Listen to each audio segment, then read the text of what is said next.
जब high altitude की बात होती है तो अक्सर लोगों के जहन में टूरिज्म, हाइकिंग या फिर एल्टीट्यूड माउंटेन सिकनेस का ख्याल आता है।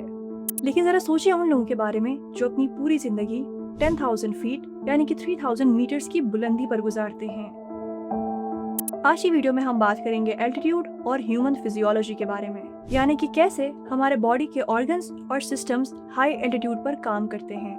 हाई एल्टीट्यूड पर रहने वाले लोगों के जिस्म में रेड ब्लड सेल्स की तादाद as compare to the people living at sea level बहुत ज्यादा होती है, ताकि ऑक्सीजन हर सेल तक बेहतर अंदाज से पहुंच सके। और लो ऑक्सीजन प्रेशर की वजह से बॉडी वेंटिलेशन इंक्रीज करती है, जिसमें ज्यादा सांस लेना और हार्ट रेट तेज होती है। और ये सब ह्यूमन बॉडी की नेचुरल एडाप्टेशंस होती हैं। According to an article, high altitude पे बसने वाले लोगों के मसल्स में ऑक्सीडेटिव फाइबर कंटेंट ज्यादा होता है, जो कम ऑक्सीजन में भी एफिशिएंटली काम करता है। इसी तरह तिब्बतन्स यानी कि वो लोग जो तिब्बत प्लेट्यू पर रहते हैं, उनमें एक जीन EPAS1 एक्टिवेट होता है, जो ऑक्सीजन सेंसिंग और यूटिलाइजेशन में मदद करता है। और उनके ब्लड वेसल्स में नाइट्रिक ऑक्साइड का लेवल भी ज्यादा होता है, जो नसों को रिलैक्स करता है और खून की रवानी को बेहतर बनाता है। तिब्बत प्लेट्यू दुनिया का सबसे ऊंचा प्लेट्यू है, जिसका एवरेज एल्टीट्यूड 4,500 मीटर्स यानी कि 14,800 फीट के करीब है।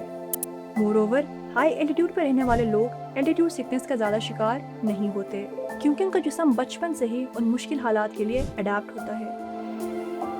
और अगर बात की जाए गिलगित बल्तिस्तान की, तो यहाँ पे उन लोगों का लाइफस्टाइल जो हाई एल्टीट्यूड पर रहते हैं बिल्कुल मुख्तलिफ होता है उन लोगों से जो सी लेवल या फिर लो एल्टीट्यूड पर रहते हैं। ये फर्क सिर्फ इन्वायरमेंट का नहीं, बल्कि जिस्म के अंदर चलने वाले निज़ामों, आदतों और रोजमर्रा की जिंदगी के तौर तरीकों का भी होता है। हाई एल्टीट्यूड पर रहने वाले लोगों की रोजमर्रा की जिंदगी बहुत एक्टिव होती है। हर दिन लोग दूर दराज इलाकों तक पैदल चलते हैं। पानी लाना, माल मवेशियों को चराना और खेती बाड़ी करना उनके दिन का हिस्सा होता है। हाई एल्टीट्यूड और मुश्किल टेरेन होने की वजह से उनकी लाइफस्टाइल फिजिकली डिमांडिंग होती है। रोड्स और ट्रांसपोर्ट के बगैर कुछ इलाकों में तो लोग 3-4 दिनों तक पैदल चल के शहरों तक जाते हैं। ऐसी रोजमर्रा की फिजिकली डिमांडिंग जिंदगी ने उनके जिस्म को मजबूत और सेहतमंद बनाया हुआ है, और ये उनके फिट लाइफस्टाइल का हिस्सा बन चुकी है। इन लोगों का डाइट भी इनकी हाई एनर्जी नीड्स के मुताबिक होता है। बटर, छाप छुरो, ड्राई एप्रिकॉट्स और यॉक का गोश्त का इस्तेमाल ज्यादा होता है। लोग हर सीजन के हिसाब से खाना स्टोर करते हैं,